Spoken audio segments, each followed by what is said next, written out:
Et salut à toutes et à tous mes poneys, ici Naitherian et j'espère que vous allez bien. On se retrouve pour une nouvelle vidéo speed. Pour le speed d'aujourd'hui, on va aborder une des classes les plus communes à Donjons & Dragons, tout simplement le voleur, aka connu sous le nom de roublard. Comme d'habitude, on va parcourir en vitesse ce qu'on attend d'un roublard ou d'un voleur, comment il vit sa classe de personnage dans la plupart des univers et les quelques spécialités que vous allez rencontrer si vous prenez cette classe de personnage. Du coup, je vous invite à vous installer confortablement dans votre siège et vous rappelle que vous pouvez toujours venir soutenir la chaîne sur Twitch ou sur Utip. Les bons mots ayant été dits, nous sommes dès à présent partis pour un speed sur la classe de voleur.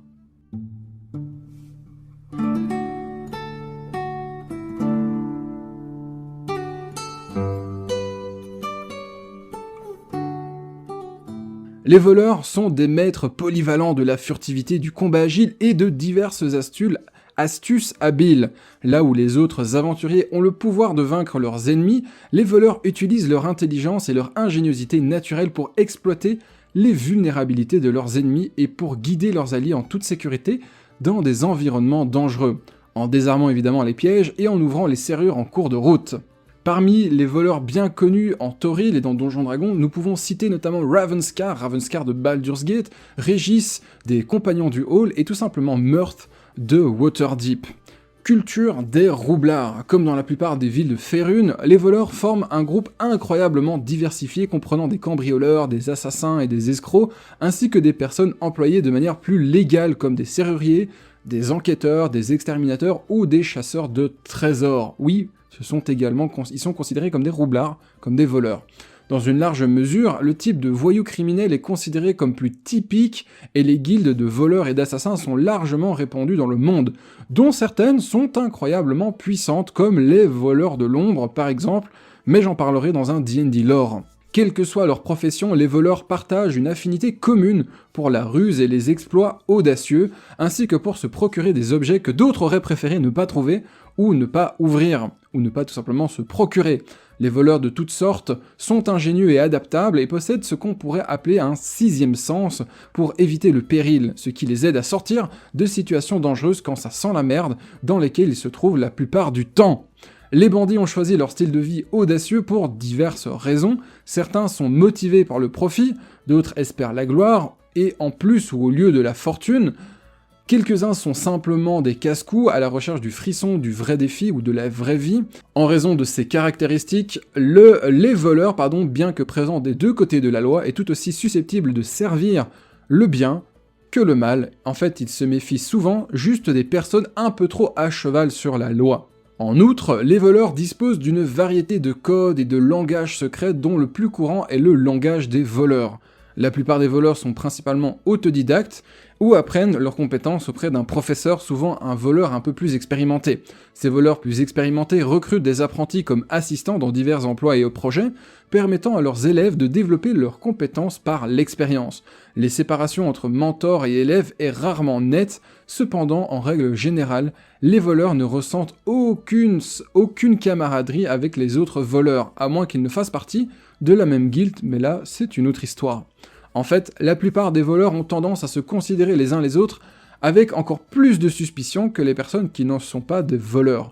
Et la plupart des partenariats sont tout simplement de courte durée. Quelques gangs ont quand même persisté via une structure de pouvoir serrée, comme par exemple le gang des assassins à Kalimpor. Mais de nouveau, on en parlera dans un D&D lore si nécessaire. Les humains sont parmi les meilleurs voleurs en grande partie grâce à leur adaptabilité naturelle qui correspond à la lettre au modus operandi de la plupart des voleurs. Les elfes et les alphelins, en raison de leur agilité physique, sont également bien adaptés à la vie de voleur. Mais parmi les meilleurs voleurs, on trouve les tieflins, dont la ruse et l'aura de confiance leur servent bien dans une telle voie. Les demi-elfes sont également de bons voleurs, mais dans une moindre mesure, tout comme les nains et les gnomes, dont beaucoup sont réputés pour leur habilité à désarmer les pièges ou à crocheter les serrures. Les voleurs demi-orques ne sont pas rares non plus, bien que ces individus aient tendance à utiliser des menaces voilées et la force brute en plus au lieu des méthodes plus subtiles habituelles. On va un peu parler des capacités des voleurs. Les voleurs sont des combattants de première ligne mortels, mais quelque peu vulnérables, préférant frapper de l'ombre et revenir dans l'ombre rapidement, excellents dans les attaques à distance ou en mêlée légère.